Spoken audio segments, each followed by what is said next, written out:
welcome everybody to this week's episode of Stackability AI. I'm your host, Austin Cornelio, joined here with my co-host, Mike Taylor. Today we have a special guest, Mr. Mark Shekleton, founder of SmartSeal. So Mark is an AI expert. He has over a decade of experience in AI, pretty deeply involved in AI safety, and he's a member of the Less Wrong community. So Mark definitely knows his stuff when it comes to AI safety, which is amazing because that's what we're going to be talking about today. Welcome, Mark. Glad to have you on the show. Thank you, Austin. It's really good to be here. So I thought let me kick it off, Austin, with this quote that I saw that will kind of set the tone for the podcast. I think it was by this sociobiologist Edward Wilson, and he said that the real problem with humanity is the following: we have Paleolithic emotions, medieval institutions, and godlike technology, and that's terrifically dangerous. And it's now approaching a point of crisis overall. And this quote was from 2009. So we're wondering where this guy is now and what he must be thinking with the advent of the technology boom in the last 14 years or almost 15 years since he said that. So does that resonate with you, Mark, at all? Oh, absolutely. I think we always talk about technology being agnostic, but it certainly feels like, the last 10, 15 years have been, pretty quick in terms of how fast we've been developing things and how quickly it's been affecting our environment and our culture. So I definitely think he was onto something. Yeah, that's quite the quote. I would love to dig deeper and do more research on him. It would be great to read some more. So, Mark, why don't you start by telling us a little bit about yourself? Yeah, so I'm an entrepreneur. I've been running SmartSeal for a few years now, and before that, I spent about 20 years in software. I have formal educational training in mathematics and computer science. And like you said earlier, I've been part of the Less Wrong community for over 10 years now, and really been thinking a lot about AI and watching it unfold right in front of us. So it's a really interesting time to be alive right now, and to be into AI, because a lot of the predictions from the last 10 years are coming to fruition, and we're seeing it unfold right in front of us. Yeah. It's quite amazing to see it, right? Because if you've been following along, for the last 10 years or so, these topics definitely aren't new topics. There's been a bit of an AI winter, if you will. And like a lot of this stuff right now is starting to really play out and, be in experts' minds, more and more. So before we get into that, tell us a little bit about the Less Wrong community for our listeners. What is that exactly? Well, the Less Wrong community was started in the mid-2000s by Eliezer Yudkowsky, who's a prominent AI alignment researcher. He's the founder of the Machine Intelligence Research Institute. The community started really as a means to explore rationality and thinking about biases and heuristics and the way that the human mind solves problems and classifies things that exist in this world, and really that the way that extends significantly into the problem of AI safety.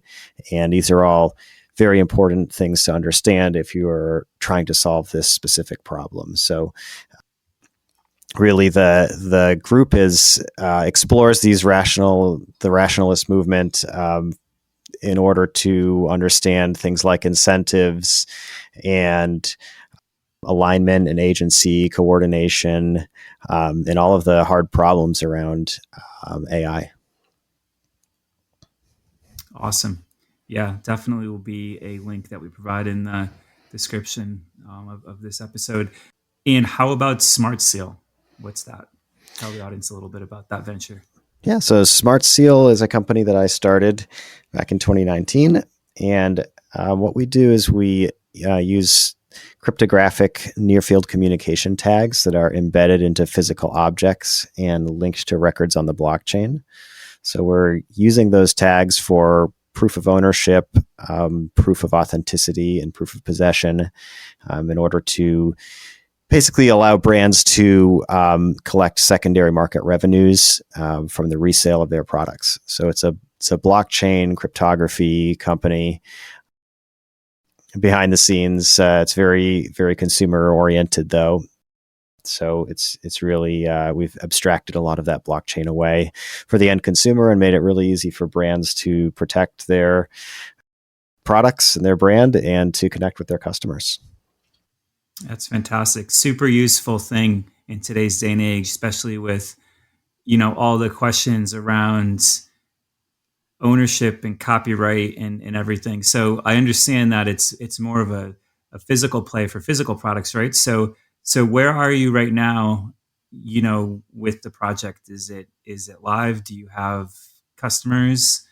Where is it in its lifespan? Yes, it's live. We do have customers. We are currently building out some really interesting components that are really, post-sale secondary market revenue engines for brands. So that's kind of where our focus has been on lately. Fantastic. All right. Thanks for sharing. So let's jump into the episode here. AI safety. What exactly is AI safety, right? When one thinks about it, I think, one of the first things that comes into mind is obviously there's a big regulatory play here. It goes a bit further than that, right? I like to think of AI safety as like a very interdisciplinary field. You're touching on aspects of alignment. You're touching on aspects of regulation, of course. So what I'd like to do with this episode is maybe paint some broad strokes for someone that might not really know what one means when we talk about AI safety. So Mark, being the expert, how do you like to go about breaching the conversation of AI safety to a newbie here, to a first-time person kind of starting to think about this sort of thing? Yeah. AI safety, I think that most people, when you talk about the dangers of AI, just kind of conjure images of the Terminator, which is, that's what most people, I think that their exposure to this has been. But really, AI safety is a set of strategies and theories that are aimed at ensuring that AI systems are like safe and reliable and beneficial to humanity. So that involves things like alignment, which is making sure that the AI's goals and behaviors are aligned with human values and don't accidentally cause harm. There's also the study of robustness and reliability, and then prevention of misuse, because this is could be a very powerful technology, and ethical considerations. Basically how AI works with copyrighted material, fairness, with biases in data sets and things like that. I like one of the examples you gave, Mark, about the robot. Like if you can have the robot go across the room to get you something, but it accidentally kills your cat on the way. yeah, that's a really good good example to talk about this is that that's like alignment, right? So you have inner alignment and outer alignment, and the outer alignment is really like refers to how well the goals or the objectives that we program the AI to have actually are aligned with what we want it to do. So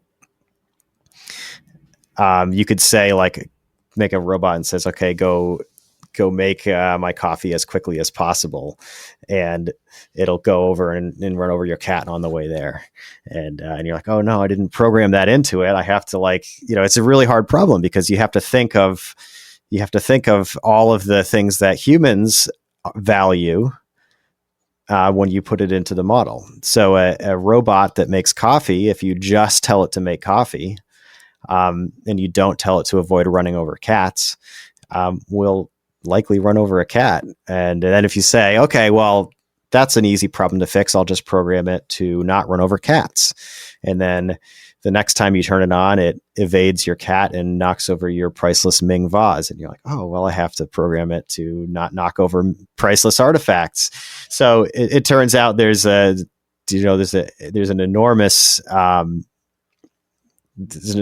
amount of things you have to program, and human values that you have to program into it to just make you a darn cup of coffee. And I think this is one of the big reasons why we don't have self-driving cars right now. It's because there are a lot of, really tricky ethical situations that self-driving cars, that even humans, will have to make decisions about. If you're driving a car and there's a person crossing the street here and there's another person crossing the street there, and you have to make a decision about this, like the trolley problem. You have to kind of there's a lot of judgment calls that have to be made, and you have to make sure that your self-driving cars or your robots or whatever you're building that's sort of replacing human decision making is going to be doing it in a way that's ethical. And I saw this video where this girl was being, in a student driving situation or trying to pass her road test, and the guy said, "You failed," and she said, "Oh, come on, can you give me one more chance?" And the guy says, "Okay, if you can answer this question, I'll pass you." And he said, "There's an old guy and a young person, and they're in the crosswalk. What do you hit?" And she says, "Well, I guess the old guy, because he's lived a whole life." And the guy says, "No, the brakes." So it's really interesting because this AI, the thing about AI is that once it has this information, I was just reading this article about unlearning. For AI to unlearn something is going to be a huge problem. Somebody equated it to like trying to take the flour out of a cake once it's made, because they don't know exactly how it's formed once it's formed, and how do you have it forget something? Well, this is another really interesting thing about artificial intelligences is that they are made of artificial neural networks. And the way artificial neural networks work is it's kind of like the way your brain works. You have these synapses in different weights and interconnections. So it's not like you have it's a system that you train. It's not a system that you actually program it with like logic and say, okay, do this and do that. And what that ends up looking like is you have this huge data set. You have this huge file that has just thousands or billions of floating point numbers in them. It's just this huge matrix of floating point numbers. And if you were to like go inside and try and look at what was happening inside the machine and say, okay, why did it make this decision? There's no possible way for you to decode all of those just like seemingly random flood of weights and interconnections. You can't like decipher that. So it's kind of like a one-way function where you can train it to do something, but then if you try and figure out why it's doing something, you're completely lost in this like explosion of just like floating point numbers. So the implications of that is like, you don't know if the robot is lying to you. You can't just peek inside and say, oh, this model is lying to me. You can't, yeah. You don't know if you have something that's particularly very smart, like a super intelligence, you don't know if it's manipulating you. You'll never be able to know that. Yeah, that's a hugely dangerous aspect of artificial intelligence. And I think when you hear people, especially, some of the researchers that are responsible for some of these models, talking about the fact that they don't really understand how some of them work from like that level. I mean, I think it pays respect to that comment right there quite a bit, right? So pretty mind blowing. So I'd like to back up just a little bit. I think that the comment that you made about the driving cars, self driving cars, is really an interesting one. And I often think about, where we are at today with AI and where we've been, and it kind of always blows my mind that we're here today because of a chatbot, right? And obviously that was way easier to get society to sign up on compared to like a driving car, right? Because people have tried driving cars many times. Every time one has an accident, which they do, like everybody freaks out because you're putting a human at risk. However, on the flip side, there doesn't really seem to be any issue, with pushing generative AI full bore into everything and saying, okay, fine, like that doesn't have any ramifications, right? So what do you think about that? To me, it's like it's kind of mind-boggling to think about it right that way, right? We care about one human more than all of humanity. Yeah. Well, I mean, exactly. In ChatGPT's defense, I don't think it's killed anyone yet. So. No, probably not. But who knows? Like, there were the early days where you could get it to do some crazy shit, and maybe that didn't get reported. But I'm definitely not saying that it has killed anybody. Hopefully, it hasn't. But you know what? Elon Musk, was really pushing the self-driving thing with Tesla for a long time, and one of the really interesting parts of that story was that. Like when he created those self-driving cars and all the technology around that, what he was measuring was how safe are these cars in their autopilot mode compared to normal human drivers. And his reasoning was, if they're safer than normal human drivers, then you really should be using, like, that's the metric that you want to be shooting for. So if self-driving cars only kill 10,000 people a year and humans are killing 10 times that much, then then the self-driving is a success. But I don't think most people saw it that way. You get a news story of like, hey, a Tesla car on autopilot killed someone. It just looks really bad for Tesla and the autopilot, but the news article doesn't really cover the statistics behind it. So there's kind of that human element there where it still might be safer, but it's just not going to be acceptable, just because of the emotional element of it. Yeah, they don't put the ratio of 500 people died in car accidents today, and one of them was in a Tesla. It's like it's a straight just sensationalized headline. Absolutely. And the public opinion is very important in these matters. I suspect that in a lot of ways AI is saving people. So when used in medicine, it can do things like identify malignant tumors at better rates than doctors examining X-rays. And it's the protein folding is another great example of it. Like amazing use of the technology, because before the protein folding project was completed, like it would take one PhD to like figure out how one single protein folded. So basically they figured out it was worth like billions of PhDs, billions of PhDs were able to be replaced by one AI model, which is just an amazing victory for humankind. So it's very use case dependent, I think. In terms of what ends up being dangerous and what ends up being acceptable.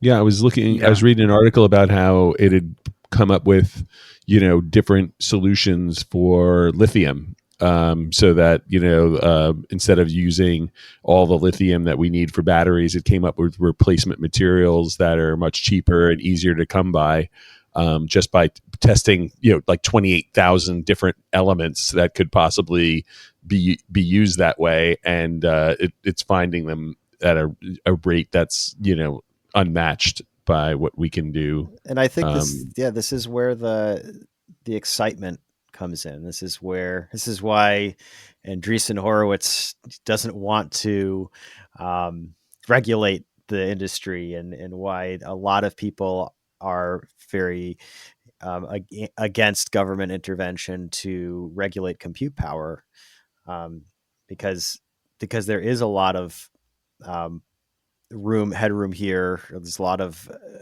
innovation to be had, and improvements that I think will be very good for the economy, at least in the short term. In most cases, Yeah.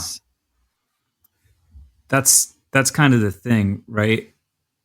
Short term, everything is good, but that's why this is such a complicated topic, because like we've been talking about, there is a tremendous amount of edge cases, and the edge cases are kind of like infinite, because each application that you apply this thinking to, you're going to have a whole set of things that you have to solve for. So it's way different than saying, okay, fine, I'm going to build like an insurance app, and I need to cover myself against 200 edge cases, right? Like, you kind of take that whole model and you just infinitely expand it, because you have so many different applications and so many different edge cases and so many things you have to protect one against. So if you do decide to say, okay, fine, I'm gonna take this into consideration now, it almost becomes like impossible to do. So I think like the strategy, it's kind of crazy if you think about it, because we're saying that, okay, we're just going to roll this stuff out and it's going to get rolled out as is, because it's really, really hard to safeguard, people against it to an extent. So we're just going to do it and hope that everything works out. Is that the way that you guys see it, or is that just me? I think that's probably the way, at least that's the way they did it with Bitcoin. I think that regulation and rules and things like that tend to lag behind the technology. The government is very slow at putting regulation in place, and I think it will probably take some big events or big scares or big news stories for the fire to be lit under that, under Congress to do things, because right now it's just so early. What you don't want to do, and everyone is really afraid of doing, is like hobbling the America right out of the gate. We're in a global competition, Yep. in terms of AI. China and India and Europe, everyone's building really big models and accelerating very quickly to use these models and this technology to build really amazing things. And if we hobble ourselves right out of the gate, we're going to really fall behind, and nobody wants to do that. So I think there's this balance where governments and companies are okay with the initial risk until something really bad happens, and then that's when the public opinion will say, hey, you need to do something about this, and the regulation pops up. So Yeah, that tends to be the way things go. I think that's why it's so important to start, for the listeners here, start thinking about this stuff now, so you don't have to think about it when it's too late. But you make a good point about governments and countries in different parts of the world like adopting this, because if you look at history, there's definitely been places in time where a certain region would ignore technology, and they were essentially left behind for centuries. I think a good example of that is the UAE, when they decided that they were going to ignore the printing press. And at that time, they were something like 700 years or some crazy number ahead of most societies and technology, and then decided that they didn't want to adopt the printing press. And now you see places like this not willing to make that mistake again on AI and go full bore. So it adds fuel to the fire, for sure. Well, I mean, the most expensive thing about AI is energy, right? And the UAE and over there, they seem to have a limitless supply to throw at the problem, so they can, really, really rapidly accelerate and fund incredible technology. And if they don't have the resources inside, they could, just bring them in with the amount of money that they have. So it'll be interesting. And Mark, it's a really good point about it's kind of a new arms race a little bit where everybody's got to try and bulk up to make sure that they're at least staying relevant. But, I wonder with some of these things, I remember, back in the early 80s when Ronald Reagan was talking about the Star Wars program, where it was like, we would have this global shield around us that would be able to knock any missiles out of the sky and whatnot. And all of a sudden that doesn't sound too far-fetched anymore. It's like, we just have like deploy AI, we have, get the dome, the big dome, and we'll just shoot anything that comes at us like Missile Command. Yeah. It's most technology is dual use, and what works well in the civilian sector is often used for war, for that kind of things, increased surveillance, automated military, tactical drones and tactical weapons that are doing automated killing and things. Those are certainly pretty terrifying aspects of this technology. And I know that it's important that these things be explored and examined, and I guarantee you it's happening. I guarantee you that the military is building their own models and looking at using DARPA is all over this automated decision making and things like that. And it's just really changes the dynamic in the world in ways that are very unpredictable. Yeah, for sure. So I think we've touched a bit about, on like what is AI safety. I think it's pretty clear why AI safety matters. I think we outlined a few good examples. Some things that happen, today. It's a minor thing, but ChatGPT hallucinates all the time. I was talking to my friend. She works at the UN, and she was telling me about her budget that she was trying to reconcile, and it was like hundreds of millions of dollars. And I asked her, I'm like, hey, well, what are you spending all this money on? And she said, translations, translators. Like, we're hiring like armies of translators. So I thought, man, like that's something that generative AI could solve now for pennies in the dollar. But if you think about what would happen if it started to hallucinate, that would be like a really good example of a safety problem, right? So imagine like dealing with the United Nations and, all of these heads of state and all kinds of different politicians. And then you have an AI starting to hallucinate. That obviously wouldn't be good if they're trying to translate the conversation between the parties. So yeah, like a huge savings there, but also you have to really tread carefully, because it could be very enticing for the UN to say, I'm just going to like have to go from spending $300 million to like 10 million or whatever, like an infinitely smaller amount of money. So this is a really good example, because when you're dealing with politics and people in different nations, there's a lot of sort of redefining the truth when it comes to these things. So if you decide to make an AI that's built for translation, you have to make sure that the training set that you use is completely free of biases and errors, because those biases and errors end up Exactly in the model. Um, and to sort of amplify this problem a little bit more, we live in, a lot of people have said it's a post-truth world. And, we have so many different sources of truth on the internet and so many different competing narratives that I really think that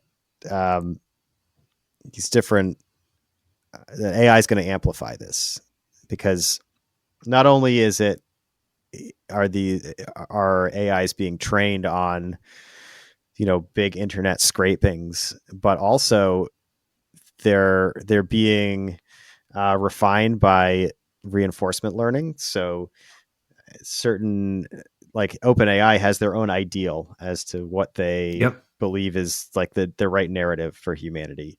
And North Korea has a very different ideal for what they want to be telling their people, right?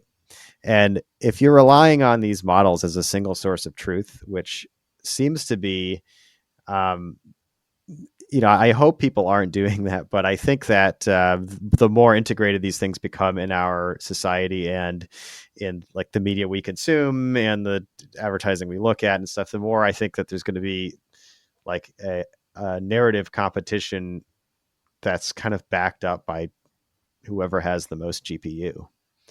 And that seems to be a terrifying.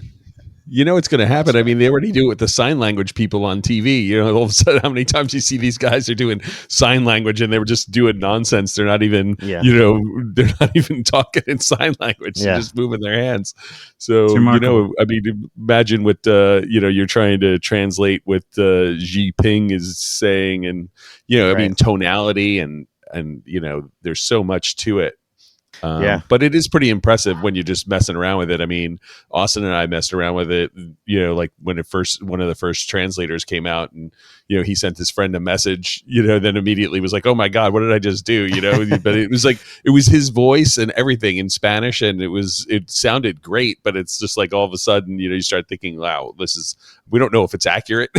Yeah. You don't know what you just said to him. Yeah. So, hey, Mike, I think that's an important one for the audience. Could you rewind a little bit and maybe explain what happened with the human translator a little bit in detail, so we all understand exactly the episode? Yeah, no. So there's been a couple of instances, and if you can just Google it. But when people are doing these press conferences, or even like sometimes at concerts or whatever, they'll have somebody doing the sign language, and in a bunch of cases, there's been people who didn't know sign language at all and were just like up there faking it, because the people who they were hired by didn't know sign language either. So they were able to kind of fake their way through it. So they're literally just standing there moving their hands in a way that makes them seem like they're doing sign language, but they're absolutely no sign language. It's completely false. So, so it just, it just made me think of it when you start thinking about like translating and trusting the translator. It's like I trust AI sign language versus some of the people we see on TV. But it's just an interesting thing. Once you get humans involved, there's always a chance of something going awry. Totally.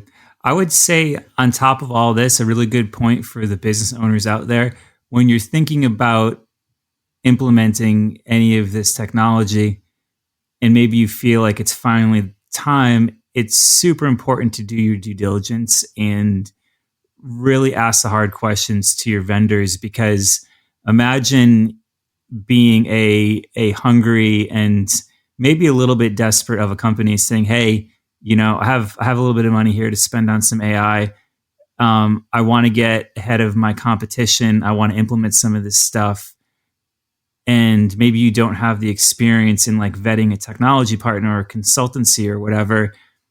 It's super important, obviously, to go deep and really know like what you're getting yourself into and what could possibly go wrong. So there's a whole nother safety aspect of it right there. You have to protect yourself and your business. And a lot of people are probably saying, yeah, and like, no shit, obviously, but you'd be surprised. There's a lot of hype around this stuff. there's a lot of money to be made, and sometimes things go overlooked. But I could totally see this going the wrong way if someone was, maybe not the UN, maybe like a SMB or somebody that just goes ahead and does this, and all of a sudden the translations start hallucinating, and it's like a huge problem. And you're like back to beyond square one, right? So it's a problem. Something to definitely keep in mind. And humans are not perfect either. Correct. So Yeah. it just has to do better than a human. Yeah, and being in this space, where we're looking at product and looking at the stuff, you can just see that there's certain things that they're just slapping AI on, and they're just like using it as that's the latest thing. So they just say this is AI, but meanwhile it's just an Excel spreadsheet. Yeah, there's a lot of there's a lot of hype. People are and using that word loosely now. People people have to be careful with that, because all we need is like everybody to start slapping AI on their company name, and then like some crazy AI shit happens, and then you're screwed, because people got to be like smart about this. Like I get it, like everybody wants to excel in life and business and stuff, but the shiny object can definitely bite you if you're not careful. So just be smart about it. So what are some challenges here of ensuring AI safety? I think we've touched on a few. Obviously, the lack of regulation. Depending upon where you live, everybody is doing this different. Speed of relentless development. I think that's where the accelerationist, conversation comes in to play here a little bit. What else do you guys think? There's definitely a whole laundry list of different items here. Well, I think that one of the technical challenges. I mean, obviously, alignment is just probably the biggest one. That's the biggest challenge right now. And then, so Mark, for the audience, what do you mean by alignment exactly? Can you define that a little bit? Yeah. So alignment is making sure that the goals that are programmed into the AI are what humans want. Okay, or what's going to be beneficial to humans, right? So, like I said with the example earlier, with your coffee making robot running over your cat, that's probably the biggest difficulty in with these things. And as they get smarter, that danger becomes more prominent. Because remember, you can't tell what an AI is thinking on the inside. You don't know what's happening behind, inside the model, and you don't know if it's deceiving you. So as these things get more and more intelligent and better at decision making and reasoning, it becomes a much more difficult problem. And I think that it might seem like science fiction now, but there's a lot of headroom in terms of brain space, in terms of all the space of all possible brains or intelligences. Humans are not the smartest thing that's possible. So when you think about artificial superintelligence, you can sort of imagine what a superintelligence might be like. It's something that knows way more than you do about anything, and can think faster than you, and can also be better at reasoning than you. And it's pretty apparent that humans are not that great at reasoning in a lot of things. We have a lot of evolutionary reasons why we don't make good decisions. Where we are actually notoriously bad at calculating probabilities, and we make a lot of type 1 errors as opposed to type 2 errors. So a better reasoning agent could really just like outthink you and outplay humans. And when you think about that, like, it might not seem that terrifying, but if it has its own goals, if this super intelligent machine, like, you could just think, if it's any goal, if it's making paper clips, right? It's going to eventually, it's going to accomplish those goals, right? It's this goal to action mapping that ends up kind of bulldozing humanity in the long run. And I think that's one of the biggest concerns with artificial intelligence right now, is that it's not Chat GPT or GPT-5, but maybe like GPT-20 or something, where we're talking about way, way more intelligent than humans. And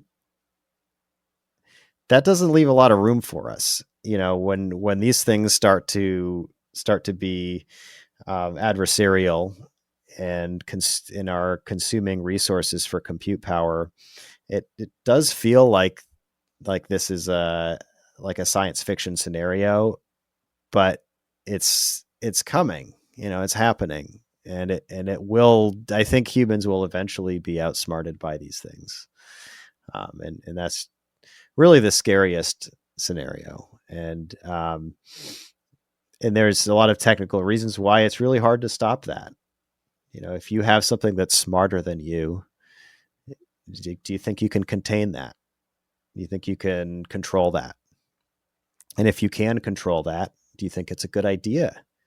Like, if I came up with a very powerful, very super intelligence that was aligned to my own ideals, do you think that's a good idea? I mean, you don't have to trust that me, the person wielding this intelligence, has ideals that are aligned with yours.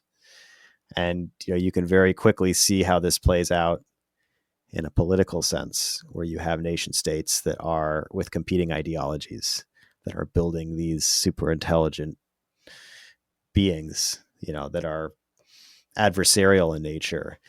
And that really is a terrifying future, especially when they become uncontrollable. Well, I mean, you could kind of mute each other's points. It's like you're gonna have robots fighting robots. At some point, it's not gonna, make any sense. If you can, if the technology, if you're on top of the technology, if you're up on the top, you could maybe have a little bit of defense. But I definitely see your point. But we have a hard time aligning with our neighbors and our spouses and our children, much less, all of humanity. So I definitely see how that's a daunting task. Yeah, I kind of think of it like you have this little island and there's a bunch of chipmunks on it, and then you have these like two enormous armies that are battling. And it's like, we're like the chipmunks, right? It's like the armies don't care about the chipmunks. They are shooting shells and bombs and tanks, and the poor chipmunks are just getting run over. Like, nobody cares about the chipmunks. These armies have their agenda, have their own agendas, and we're just in the way. We're not caring. And there's nothing that says, there's no rule in math or science or computer science that says that something with a greater intelligence is going to be empathetic or caring towards something that has a lesser intelligence. That's not a rule of nature. We have that. We have plenty of examples of that in humanity. Yeah. And usually the super smart ones are the ones lacking empathy. Yeah. So it's crazy because you have something that is modeling a human, but it's very much operating with a completely different set of mostly binary rules. Even if it has this intelligence, like, there's still some sort of binary decision making, like, tree behind it, right? So human beings are a complete, like, can of worms, where that's not, you don't really know what you're going to get in that sense. Oftentimes, depending upon who you're dealing with, like, you're not going to get that at all. So it makes it very hard for society, like, to deal with this, because we're just, I'm not convinced that we're even close to being, like, really equipped. So that's when my brain goes to the part of like, we need a different society and a completely different set of rules to be able to usher this in safely, right? Yeah, I think probably the best way is to just don't go there. I think that's But we know that's not going to probably happen. is the yeah that's I think where there needs to be an emergency global coordination, and that's like we're trying that with like climate change, and it's not working. Um, Yeah, so I don't see how that's going to work with a global agreement not to enter into an arms race with super intelligences. And there may be something there. We've certainly scaled way back on the amount of nuclear weapons that are in the world, um, but we still have nuclear weapons, and there's nothing that says that tomorrow someone's not going to break a treaty and build more. Um, but I do think that there definitely needs to be there's a place for organizations like the United Nations in this type of thing when it comes to superintelligence, because this is existential level technology. yeah. I should ask my friend that works at the UN, what if she has any like inside information about how the UN might be dealing with this. I'm sure that they're probably not. I picture a bunch of antiquated folks just sitting around, but who knows? I don't know what I'm talking about. Yeah, I think it still so feels like science fiction right now, and it's hard for us to even think about what something that's smarter than us would be like, and what implications that would have. That's a hard thing to do. It's hard to believe that that's possible. We kind of have this hubris as humans, but it's definitely coming. Yeah, I mean, they these predictive technologies now. I mean, even back when we were talking about Cambridge Analytica back in 2016, they said that if they got 30 pieces of data or something, they know you better than you know yourself. So Yeah. with AI now, being able to analyze that stuff. There was this guy that was that made me think of that Edward Wilson quote earlier. He was talking about how just from they don't even need the data points. All they need is your mouse clicks and the way you type. The keystrokes on your laptop. They can get you most of your personality traits, the 5 big personality traits, from just the way you move your mouse and type on a keyboard. By the way, AI is already destroying the world. If you suffer from like short form video addiction, like most people, there's significant drops in focus, and like in the last few years, AI's been around a long time, and it's just been getting better and better at stealing your time and poking your brain. And I think that the 2016 2020 presidential elections, we saw big changes in the political system, and that was because of AI. I mean, these AI systems have been in our social media for a long time. That's AI doing that. It's not conscious. It's not a conscious AI, but it's machine learning. It's data collection. Yeah. It's this like very hardcore optimization that their goal is to capture as much of your attention as possible, so that they can they can maximize their ad revenue. Like that's their model. So of these social media companies. So there's this kind of race to the bottom of the brainstem to just like feed you content that's going to just keep engaging you at all costs.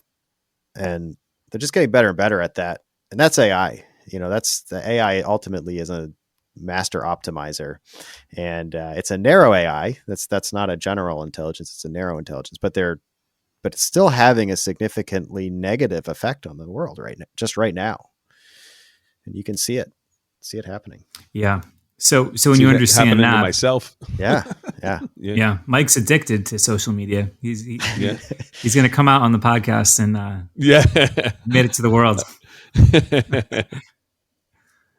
So this is the point of the conversation where I'm like, okay, so what can one do? Like it feels you know, hopeless in some ways. There's also like positive things for sure, but you know, when you really start to look at it deep, it's a very hard nut to crack. So, you know, I often think about how do we like get people aware, and by people I mean like the mass society, you know, of our fellow human beings that we live with. You know, like we're super early adopters. You know, Mark, you're even much more earlier than Mike and I are. So, but then there's everybody else. So that was one of the reasons that we decided to do this podcast. Is I think of it as like our contribution to humanity in some ways, or having these conversations. But outside of that, you know, like what do you guys think? I'd like to hear from both of you on your approaches and what you would do here, and then I'll go last. You want to start with Watson? He's like the IBM Watson of the podcast. He's like, he just won Jeopardy and then was like, "Hey, this is great." Yeah, I can give my opinion. I think that there's being observant is important. Knowing what's going on behind the scenes. You know, understanding how these systems work, where they're being used. I think it's just that's sort of the base level of what I would recommend people do. Educating yourself, having the conversation with other people. And then I think meditation is really important because the more that we live in a world that's controlled by technology and is optimized to steal your attention and your focus, really the more that you start to lose touch with your own humanity, I think. And if you can spend a few minutes every day, you know, finding your center or whatever you want to call it, I think that's just a very important part of being human and of figuring out how every day you're going to be able to handle all of these things that are coming at you, whether it's the cell phone addiction or the negative news or the decisions that your politicians are making. These things require a lot of thinking. And if we're not taking the time to really think about these things and to talk about them, then we're just going to get autopiloted away as a species. So yeah, I would just encourage that. Yep. Great points. How about you, Mike? That's great points. I like what you said about the meditation and getting, you know, back into, you know, getting away from it and putting it down. I think, you know, I grew up in New York City and spent most of my life there. And then when I left in 2019, it was a real break from everything that I had known. It was, you know, the access to technology wasn't there. You know, I didn't have good internet speed. I didn't have any of these things, but I also wasn't plugged into the Borg of the groupthink. And I was kind of out on my own and going around the country, having my individual relationships with my new friends and old friends, and not really paying too much attention to like what was really going on outside of the world. And it was a beautiful thing. And now that I'm back on the East Coast, you know, I can't even imagine a place where I'd want to go back to that lifestyle that I had before. And so I think, like, you know, I tell people if I had a choice between moving to New York City right now or moving to Vermont, I would move to Vermont. You know, it's like I want to like get away from it.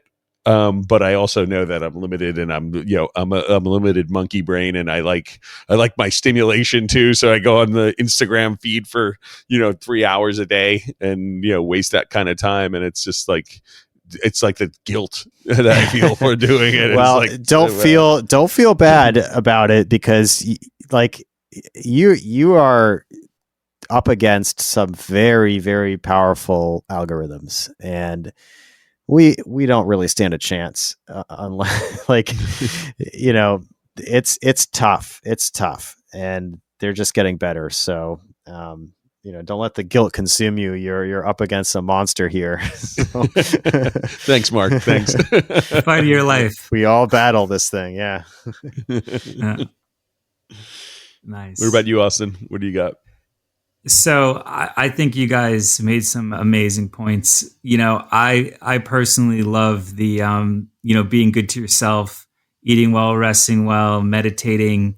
I started treating myself really good in that regard 2 years ago, and I don't think like I would be even close as happy as I am now if I didn't do that. So that's huge. So what I would do would be a little bit different, and I've mulled over this a little bit. I used to feel more strongly about it until recently, and I'll tell you why. But what I think needs to happen is I think that AI needs to make a really crazy ass movie. And it basically needs to be like the good, the bad, and the ugly, all of it. And it needs to do it on its own. It needs to hack everybody's email inbox and send the link out and basically spread itself to really freak people out. Unfortunately, I think that's what we're dealing with here. I think that there needs to be like a cinematic grade, like holy shit, mind blowing AI, like movie here. However, little bit of a parallel. I did see. I don't know if you guys are familiar with the George Carlin AI that is now on its second episode, I think. But essentially, I forget the YouTube channel that did this. I'll figure it out and I'll drop it in the links. But essentially, an AI recreated a modern day George Carlin skit and mimicked him completely. It sounds like him, like the tone of the jokes are him, everything. And like people they didn't care. And I was like, wow. And I talked to some of my friends who are like huge George Carlin fans, and they like hated it. And I was like, this is really interesting. So it kind of further like cements, I think, the problem that we're up against here, because it takes a lot, and it takes some really crazy things to happen to get people's attention. And that's a huge problem, because to have something like completely, just able to recreate this level of someone who isn't even alive anymore based off of their content, both audible and from a visual standpoint, like all of the, like it was like, it wasn't like pure video. It was like animated, like stills and such. They had like hallucinations all over them, which was even more like kind of strange, like it added to the whole flavor of Carlin, because like he was a kind of a crazy dude, and like to have like an AI representing him, and then to have like the imagery have like weird ass hallucinations all over it was really quite the thing. So I don't know. So did your friends hate it because it was George Carlin? Like it was sort of they thought it was like disrespecting, yeah. That's something that should have been done, or did they hate it because of the content was just not good? Well, two things. My one buddy he just didn't think it was funny. So I thought it was okay. I kind of agreed with him on it. I thought that like the real Carlin would have been better. I also just think he misses George Carlin. So I was kind of like expecting him to be like, oh, like here's some new content, but he's an OG. So I guess like that was part of it. But yeah, like the more and more of these things that are made, like the more and more people are just going to like, be like, whatever. There's so much stuff being made. It makes it really hard. So whatever does break through just has to be completely insane. Unfortunately, that's where we're at. When you sent that, I thought about, how it kind of had the tone of the late stand-ups that Carlin had done, where he was, very anti, government and things like that. And the tone of that was similar to that. And, it was, so even at the end when he was doing those stand-ups, they weren't really funny as much as they were a commentary on what was happening. Yeah. And I was kind of surprised about some of the topics that the AI brought up that were pretty, like I think some real humans would have a hard time having those conversations, so I thought that kind of thing was cool. You can't cancel but an then, AI, not yet, at least. Right? Yeah, right. Well, certainly, yeah. And but then I also think that some people just don't like technology. I just was looking up. There was that like hitchhiking robot that like made it all the way like across the country a couple years back, and then it got to Philly, and they just destroyed it. Like it's like dude, that's totally gonna happen. It's like that's why like murder. Yeah, I can't wait to see what happens when they start deploying robots in cities. People are going to destroy those things immediately. I bet you that if we go out onto the street and I like I stop 200 people on the spot, and I pick 10 different neighborhoods in New York City. I start asking them about AI, and I start asking them if they think that it's a good idea. I would bet that the majority of those people are going to look at me like I'm crazy, and they're going to be like, no, this is a horrible idea. Right. So, we'll see. We'll see for sure.